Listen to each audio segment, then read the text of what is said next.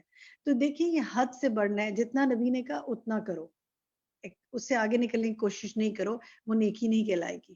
ٹھیک ہے الحمدللہ آپ کا جواب درست ہے، احسن تھی. نبی صلی اللہ علیہ وسلم کی نیکسٹ سوال دیکھتے ہیں. نبی صلی اللہ علیہ وسلم کی امت کے لیے دن کے کس حصے میں برکت رکھی گئی ہے؟ چیٹ پہ بتائیے جی، اس کا جواب پہلے چیٹ پہ لیتے ہیں. کس حصے میں برکت رکھی گئی ہے؟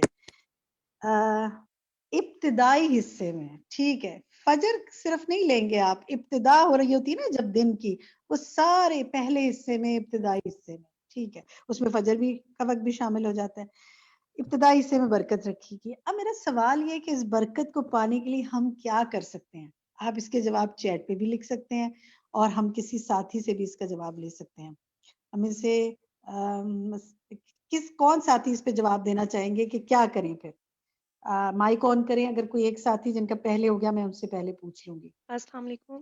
آپ بتائیں گی. السلام علیکم. السلام وعلیکم علیکم. جی افرا کہیے. السلام جی جب علیکم. سو کے اٹھیں تو سب سے پہلے دعا پڑھیں اٹھ کے، آواز آ پھر رہی؟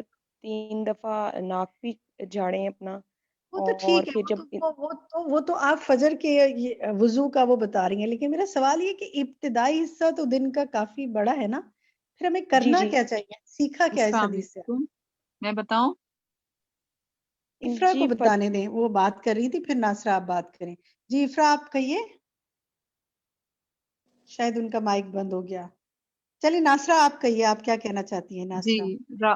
جی میں یہ کہنا چاہ رہی تھی کہ اگر ہمیں ابتدا صبح ہی سویرے اٹھنا ہے تو اس کے لیے ہمیں رات میں پلاننگ کرنی ہوگی جلدی سونے کی، اور رات کے اذکار پڑھ کے گڈ، سوئیں تو زیادہ اچھا ہوگا. بہت اچھی بات ہے کہ اگر ہم ابتدائی، انہوں نے سیکھا کہ ہم ابتدائی حصے سے فائدہ اٹھانا چاہتے ہیں تو پھر رات کو جلدی سوئیں. گڈ. اور سارے کام صبح پلان کریں کہ ہم نے کیا کرنے ہیں، بجائے اس کی کہ ساری رات جاگتے رہیں اور پھر صبح سو جائیں. ٹھیک ہے، بہت اچھے جواب ہماری چیٹ پہ آ رہے ہیں کہ تہجد کی عادت ڈالیں، فجر کے بعد کے اذکار کی عادت ڈالیں، کچھ کام چاشت کی نماز پڑھنے کی عادت ڈالیں. گڈ، ٹھیک ہے بالکل. لیکن اصل بات موسٹ امپورٹنٹ یہ کہ رات کو جلدی سوئیں گے تو صبح اٹھ پائیں گے فریش. ادروائز ہو سکتا ہے کہ آپ کی آنکھ ہی نہ کھلے اور یہ برکت آپ حاصل نہ کر سکیں. لیکن آپ یہ دیکھیں کہ ہماری تو زندگیوں کے طریقے ہی بدل گئے ہیں. اب راتوں کو جاگنا ہے اور دنوں کو سونا ہے. یہ ہماری ہر ایج گروپ میں اب یہ حال ہوتا جا رہا ہے. ہاں جب بڑی عمر میں آتے ہیں تو پھر رات کو جلدی سونے کا کچھ سوچنے لگتے ہیں، لیکن ینگ جنریشن دیکھیں آپ کیا ہے. ہمارے بازاروں کے حالات دیکھیں، راتوں کو بازار کھلے ہوتے ہیں. میں آج کل کی بات نہیں کری، آج کل تو فورسڈ 8 بجے بند کروائے جا رہے ہیں، ورنہ کیا ہوتا ہے کہ 12 1 بجے بازار کھلتے ہیں اور رات لیٹ نائٹ تک کھلے ہوتے ہیں. تو اس سے کیسے نمازیں ہو سکتی ہیں، کیسے ہم راتوں کو جلدی سو سکتے ہیں؟ ہماری شادیاں، ہمارے فنکشن سب اتنے لیٹ نائٹ ختم ہوتے ہیں. ہمیں ہماری زندگی ہی ہم نے ایسی افراد کا شکار ہو رہے ہیں زندگی میں کہ ہم بیلنس لائف سے نکلتے جا رہے ہیں. تو اللہ سبحانہ وتعالی ہمیں صبح کے وقت کی برکت، ابتدائی حصے کی برکت نصیب فرمائے اور اپنی زندگی کو اس کے مطابق ڈھالنے کی توفیق دے. نیکسٹ سوال دیکھتے ہیں جی ہم. نیکسٹ سوال یہ ہے کہ جو شخص رات بھر دن چڑھے تک پڑا سوتا رہے، شیطان اس کے ساتھ کیا کرتا ہے؟ اس کا جواب ہم لے سکتے ہیں. عظما آپ بتا سکتی ہیں؟ جی السلام علیکم. وعلیکم السلام. شیطان میں پیشاب جی کر وہ دیتا شیطان جو ہے ان کے کان میں پیشاب کر دیتا ہے، جس کی وجہ سے وہ صبح دن چڑھے تک وہ سوتا رہتا ہے اور ٹھیک ہے، 3 بالکل گرہیں آپ کا بھی لگا جواب دیتا ہے درست اس ہے. کے. بارک اللہ فی علمک. شیطان اس کے کان یا دونوں کانوں میں، آپ صلی اللہ علیہ وسلم نے فرمایا کہ شیطان نے پیشاب کر دیا ہے. اللہ تعالیٰ اس گندگی سے ہمیں محفوظ رکھے اور صبح کی نماز پڑھنے کی توفیق عطا فرمائے. نیکسٹ سوال دیکھیے. شیطان گنہگار انسان کو توبہ کرنے سے روکتا ہے، اس کے دل میں خیالات ڈالتا ہے، یعنی توبہ کرنے سے روکتا ہے، دل میں خیالات ڈالتا ہے. تو اس کا جواب ہم چیٹ پر لیتے ہیں. کچھ مثالیں دیجئے، کیا خیالات ڈالتا ہے دل میں کہ جس سے بندہ کیا کرتا ہے؟ توبہ ہی نہیں کرتا. جی کچھ بتا سکتے ہیں؟ کیا وسواس؟ آپ نے لکھا ہے وسواس ڈالتا ہے، کیا وسواس ڈالتا ہے؟ جی ہاں جی، یہ کہتے ہیں کہ تو اتنا گنہگار ہے، تیری تو کوئی معافی نہیں ہے، لہٰذا بندہ کیا کہتا ہے چلو چھوڑو اب کیا معافی مانگنی ہے، اور کیا کرتے ہیں ابھی اور غور و فکر کریں گے پھر معافی مانگیں گے، ابھی کوئی وقت ہے۔ ایک اور اتنے اچھے جواب آ رہے ایک ساتھ، مسز دانش لکھتی ہے یہ کہ اب اتنی بار گناہ کر لیے اب اتنی معافی نہیں ملے گی لہٰذا چھوڑو، یہی بات انہوں نے کہی تھی جو پیچھے نگہت پروین نے بات کہی تھی۔ اور ایک اور بہت اہم خیال، مہک کامران کہتی ہیں اللہ معاف کرنے والا ہے، خود ہی معاف کر دے گا، معافی مانگنے کی کیا ضرورت ہے، اللہ کو پتہ ہے نا میں نے گناہ کیا، وہ تو غفور الرحیم ہے۔ یہ جو غفور الرحیم کا جو ایک نعرہ ہم نے لگایا ہے نا، اس سے ہم نے بہت سی چیزیں اپنے لیے جائز کر لی۔ اللہ تو غفور الرحیم ہے لیکن بہت سے کاموں کو وہ کرنے کو بھی تو کہتا ہے نا۔ پھر یہ کہ بعد میں کر لیں گے، ابھی کافی ٹائم ہے، بعد میں توبہ کر لیں گے، ابھی جوان ہو بعد میں توبہ کر لینا، ٹھیک ہے، اسی طرح کے جواب آ رہے ہیں، ابھی تو زندگی پڑی ہے، دیکھیں گے کچھ نہیں ہوتا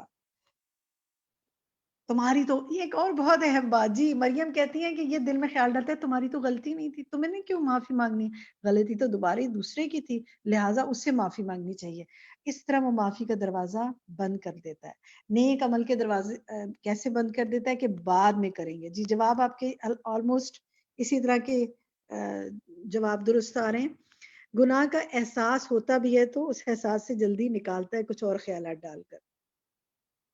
نیکسٹ سوال دیکھتے ہیں۔ یہ جو نیکسٹ سوال ہے، نیکسٹ ایک تھاٹ پرووکنگ چیز ہے کہ بندہ جب کوئی گناہ کرتا ہے، نبی صلی اللہ علیہ وسلم نے فرمایا بندہ جب کوئی گناہ کرتا ہے تو اس کے دل پر ایک سیاہ نقطہ پڑ جاتا ہے، پھر جب وہ گناہ چھوڑ دیتا ہے، استغفار اور توبہ کرتا ہے تو اس کے دل کی صفائی ہو جاتی ہے۔ اگر وہ گناہ دوبارہ کرتا ہے تو سیاہ نقطہ مزید پھیل جاتا ہے یہاں تک کہ پورے دل پہ چھا جاتا ہے۔ اس حدیث کی روشنی میں اپنا جائزہ لیں کہ کیا کچھ گناہوں کو حقیر جان کر میں مسلسل تو نہیں کرتی جا رہی، یہ سوچ کر کہ اب چھوڑو کچھ نہیں ہوتا، اب تو ہو گیا، یا کچھ نہیں ہوتا کسی کو نہیں پتا۔ تو اللہ تعالیٰ اس سے محفوظ رکھے۔ یہ آپ کا ہوم ورک ہے، اس ویک آپ نے اس پر غور کرنا ہے انشاءاللہ۔ نیکسٹ سوال دیکھیے، اور غور کرنا ہے اور پھر استغفار بھی کرنا ہے اور اس سے آئندہ اللہ سے کچھ دعا مانگنی کہ اللہ تعالیٰ ہم سب کو اگر کوئی ہم سے ایسی کوتاہی ہو رہی ہے تو معاف فرما دے۔ ایک اور سوال یہ ہے کہ اگر شیطان رب کے بارے میں شکوک ڈالے تو کیا کرنا چاہیے؟ جی چیٹ پہ آپ جواب دے سکتے ہیں، کیا کرنا چاہیے اگر وہ شکوک ڈالے تو کیا کرنا چاہیے؟ ٹھیک ہے جی، استغفار کرنا چاہیے، وہیں رک کر اللہ کی پناہ مانگنی چاہیے، پناہ مانگنی چاہیے، بالکل۔ جواب دیکھتے ہیں، آپ نے جواب، آپ ماشاءاللہ ماشاءاللہ، اس کا مطلب آپ لوگوں نے غور سے سب کچھ سنا ہے۔ تعوذ پڑھنا چاہیے، اسکرین پہ جواب دیکھیے، حدیث میں ہمیں کیا بتایا گیا کہ اگر ایسا ہو تو اللہ کی پناہ طلب کرے اور سوچ کو ختم کر دے، یعنی اس کو اوائڈ کرنے کے لیے اپنے ذہن میں ذکر اذکار کے ساتھ کچھ اور چیزوں میں مصروف کرنا چاہیے، نیکی کے کاموں میں، تاکہ ایسی چیزوں سے انسان نکلے۔ اور خاص طور پہ صحبت صالحین، اچھی کمپنیز، اچھے کاموں میں مصروف ہونا، اچھی علم کو حاصل کرنا، اچھی مجالس میں شریک ہونا انسان کو ان چیزوں سے بچاتا ہے۔ پھر نیک عمل بھی، بالکل۔ قرآن پاک کے مطابق، ایک سوال دیکھیے، قرآن پاک کے مطابق جوا، بت پرستی، فال نکالنا کیسے کام ہے؟ چیٹ پہ آپ جواب دے سکتے ہیں تاکہ میں چاہ رہی ہوں کہ زیادہ لوگ اس میں حصہ ڈال سکیں۔ کیسے کام ہے یہ؟ کیا بتایا گیا؟ حرام، سورۃ المائدہ کی آیت 90 میں بتایا گیا تھا۔ گناہ گندے شیطانی کام ہے، گندے شیطانی کام ہے، جی شیطانی کام ہے، اور ساتھ لفظ کیا ہے؟ اس آیت میں حرام کا لفظ نہیں آ رہا۔ آپ دیکھیے یہ بہت اہم ہے، اس کو لکھ لیجئے، سورۃ المائدہ آیت 90، گندے شیطانی کام ہے۔ تو جو گندے شیطانی کام ہے وہ اچھے تو نہیں ہو سکتے نا، وہ حلال تو نہیں ہو سکتے، یہیں سے پھر یہ دلیل نکلتی ہے کہ یہ حرام ہے، لیکن کہا ان کو گندے شیطانی کام کیا۔ نیکسٹ سوال دیکھیے، اگر شریعت کی پابندی میں سستی اور وسوسوں شریعت کی پابندی میں سستی اور وسوسوں کے علاج کے لیے صبح و شام 3 بار اور رات کو سوتے وقت کون سی سورت پڑھنی چاہیے تو انشاءاللہ شیطان کے وسوسوں سے محفوظ رہیں گے۔ میں ابھی سوال پڑھ ہی رہی تھی کہ ماشاءاللہ چیٹ پر جواب آنے شروع ہو گئے۔ جی ہاں، جواب یہی ہے، سورۃ الناس۔ تو یہ باقاعدگی سے ہر صبح و شام 3 بار سورۃ الناس اور ہر نماز کے بعد پڑھیے، اللہ تعالیٰ آپ کو محفوظ فرمائے، اور خاص طور پہ رات کو سوتے وقت بھی۔ دیکھیے اتنی کثرت سے معوذتین پڑھنے کو نبی صلی اللہ علیہ وسلم نے فرمایا، اور آپ کے عمل میں تھا، صبح و شام کی دعاؤں میں بھی پڑھتے تھے، اور نماز کے بعد بھی پڑھتے تھے، رات کو سوتے وقت بھی پڑھتے تھے۔ کیوں کہ شیطان مسلسل ہمارے ساتھ لگا ہے، تو اس سے مسلسل پناہ مانگنی ہے۔ نیکسٹ سوال دیکھیے، عمومی طور پر جنرلی بالصوتک سے مراد کون سی آواز ہے؟ میں یہ سوال پوچھتی ہوں کسی ساتھی سے، عقیلہ شکیل آپ بتا سکتی ہیں عمومی طور پر یہ کون سی آواز ہے؟ یہ گانے کی آواز ہے، موسیقی۔ وہ تو اسپیسیفائی ہے، لیکن جنرلی کون سی آواز ہے؟ فرخندہ شکیل، جواب آپ کا کسی حد تک درست ہے، بالکل کچھ کے نزدیک یہی ہے، لیکن میں عمومی طور پہ پوچھ رہی ہوں۔ فرخندہ جبین آپ بتا سکتی ہیں، یا کوئی اور اس کا جواب دینا چاہے اپنا مائک آن کرے، جس کا پہلے ہو گیا اس سے پوچھ لیں گے۔ صوبیہ عمران آپ بتا سکتی ہیں؟ جی باجی میں بتا سکتی ہوں جی۔ عمومی آواز سے مراد ہے کہ ہر وہ آواز جو اللہ کی نافرمانی کی طرف بلائے وہ شیطان کی آواز ہے۔ بارک اللہ فی علمک، بالکل درست فرمایا، ہر وہ آواز جو اللہ کی نافرمانی کی طرف بلائے وہ شیطان کی آواز ہے۔ اب نیکسٹ سوال دیکھتے ہیں، اس کو چیٹ پر آپ نے جواب دینا ہے۔ ابن عباس رضی اللہ عنہما، حسن بصری، جلال الدین سیوطی کے اقوال کے مطابق شیطان کی آواز سے مراد کیا ہے؟ وہ جو ہمارے محترم حضرات ہیں، جو ہمارے صحابہ ہیں، جو تابعی ہیں، مفسر ہیں، وہ اس کو کیا کہتے ہیں؟ جی وہ کہتے ہیں کہ اس سے مراد گانا بجانا ہے، بالکل درست، گانا بجانا، میوزک۔ ٹھیک ہے، نیکسٹ سوال دیکھتے ہیں جی۔ نیکسٹ سوال یہ کہ شیطان انسان کے کھانے میں کس طرح شریک ہوتا ہے؟ کسی سے سوال پوچھ لیتے ہیں ہم۔ ماریہ اکبر آپ بتائیں گی کیسے شریک ہوتا ہے؟ السلام علیکم۔ بتاؤ جب بسم اللہ ماریہ، نہیں آپ پڑھتے بتائیں، آپ نیکسٹ ٹائم بتائیے گا۔ جی ماریہ۔ جب ہم بسم اللہ نہیں پڑھتے ہیں اور بسم اللہ پڑھے بغیر کھانا شروع کر دیتے ہیں۔ ہر وہ کھانا، یہ حدیث دیکھیے، شیطان اس کھانے پہ قدرت رکھتا ہے جس پر اللہ کا نام نہ لیا ہو، یا بسم اللہ پڑھیے یا اللہ کا کوئی اور ذکر کیجئے، اور پھر بہترین ذکر تو یہ کہ اللہ کا بسم اللہ الرحمن الرحیم پڑھ کے شروع کیجئے۔ جی فرخندہ آپ یہ بتائیے، آپ بتانا چاہ رہی تھی، آپ نے ہاتھ بھی کھڑا کیا تھا، آپ یہ بتائیے شیطان مال میں کس کس طرح شریک ہوتا ہے؟ جی مال میں کیسے؟ اللہ کی راہ میں نہیں بلکہ غلط طریقے سے سود، جوا، ان چیزوں میں مال خرچ کرنے سے شیطان اس کے اوپر شریک ہو جاتا ہے۔ کوئی اور بات اس کے علاوہ؟ جو بھی اللہ کی نافرمانی میں جو مال خرچ کیا جائے وہ مال شیطان کے جزاک اللہ خیر، آپ نے درست بتایا۔ چیٹ پہ مزید آپ بتا سکتے ہیں۔ جی حرام ذریعے سے پر، حرام چیزوں پر خرچ کرنا یا حرام کاموں پہ خرچ کرنا، حرام طریقوں سے کمانا، ٹھیک ہے، یا اسراف میں بے انتہا اسراف ایسا کرنا جو ان اللہ لا یحب المسرفین، اللہ تعالیٰ کو اسراف معلوم نہیں ہے نا، پھر جہاں اللہ تعالیٰ نے منع کیا وہاں لگانا۔ پھر اسی طرح ہم نے یہ ابھی پڑھا تھا کہ بسم اللہ پڑھے بغیر اگر کھانا کھاتا ہے انسان تو وہ اس کھانے میں جب شریک ہو جاتا ہے تو مال کا اپنا حصہ کیا کرتا ہے؟ اڑا لیتا ہے۔ بالکل درست، ماشاءاللہ بہت اچھی مثالیں بھی آپ لوگوں کی طرف سے آ رہی ہیں۔ چلیں جی اتنی بات ہو گئی، اب میں کچھ آپ سے 2 منٹ ہے، میں آپ سے کچھ شیئر کر لیتی ہوں۔ ایک چیز میں آپ کے پیپرز دیکھ رہی تھی جو کوئز ہیں، 1 سے لے کے 8 تک کوئز کا میرے پاس آپ کے موجود ہیں آنسر، اور انٹرسٹنگ بات ہے میں دیکھ رہی تھی کہ وہ سوال جس میں آپ کے جوابات غلط نہیں ہونے چاہیے تھے زیادہ تر ان میں غلط ہوئے ہیں۔ مثال کے طور پہ میں پہلا ہی کوئز لیتی ہوں، اس کا کویسچن نمبر 4 تھا کہ جادو جیسے کلام کا اثر اور مقابلہ قرآن ہی کر سکتا ہے، یہ بات قرآن کی کس آیت سے معلوم ہوتی ہے؟ تو اس کا غلط جواب جو تھا وہ سورۃ الدخان کی آیت 81 تھا، جبکہ اس کا درست جواب سورۃ الاسراء یعنی بنی اسرائیل کی آیت 81 ہے۔ اسی طرح کوئز نمبر 2 میں ایک سوال تھا کہ سلیمان علیہ السلام کی بادشاہت کے بارے میں قرآن کی کس سورہ میں بتایا گیا ہے؟ 28.3 نے اس کا غلط جواب دیا اور کہا کہ سورۃ الصافات کی آیت 35، جبکہ اس کا درست جواب تھا سورۃ صاد کی آیت 35۔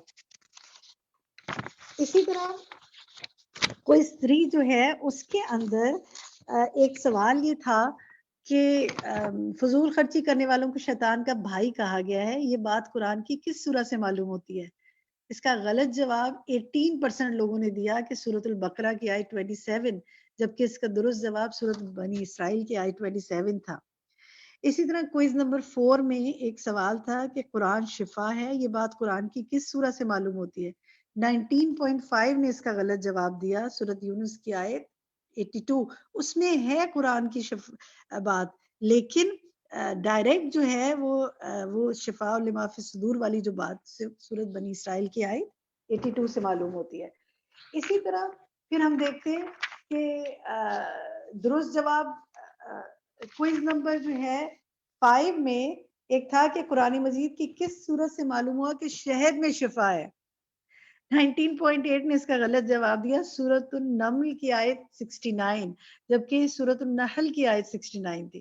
اچھا، میں یہ بات اس لیے آپ سے ڈسکس کر رہی ہوں کہ یہ وہ سوال ہے جن میں آپ کے جواب غلط نہیں ہونے چاہیے تھے، اس لیے کہ یہ تو آپ کو سیدھا سیدھا تیار جواب ہے۔ آپ نے قرآن پاک کی آیت کھولنی، ہم نے آیت بھی بتا دی، ہم نے سورت بھی بتا دی، آپ نے کیا کرنا تھا؟ سورت کھولنی تھی، آیت کھولنی تھی، اس کا ٹرانسلیشن کسی بھی قرآن سے پڑھ لیں۔ ٹرانسلیشن اگر عربک نہیں آتی تو ظاہر ہے بہت سے لوگوں کو عربک نہیں آتی، آپ کو ٹرانسلیشن اگر نہیں آتا تو آپ ٹرانسلیشن پڑھ لیں، آپ کو جواب وہیں سے مل جائے گا۔ تو یہ ایک ٹپ ہے جو میں دینا چاہتی ہوں کہ اس سوال کو بہت دھیان سے کریں، قرآن پاک کھولیں۔ ہمارا مقصد ہی یہی ہے کہ ہم قرآن کھولیں اور اس کو پڑھیں اور پھر جانیں کہ قرآن میں کتنی باتوں کا جواب موجود ہے۔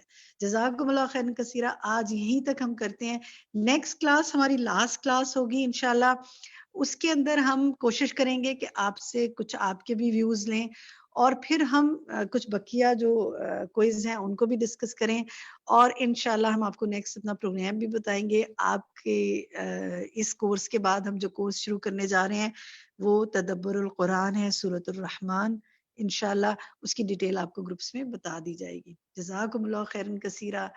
ربنا تقبل منا انك انت السميع العليم وتب علينا انك انت التواب الرحيم سبحانك اللهم وبحمدك اشهد ان لا اله الا انت استغفرك واتوب اليك۔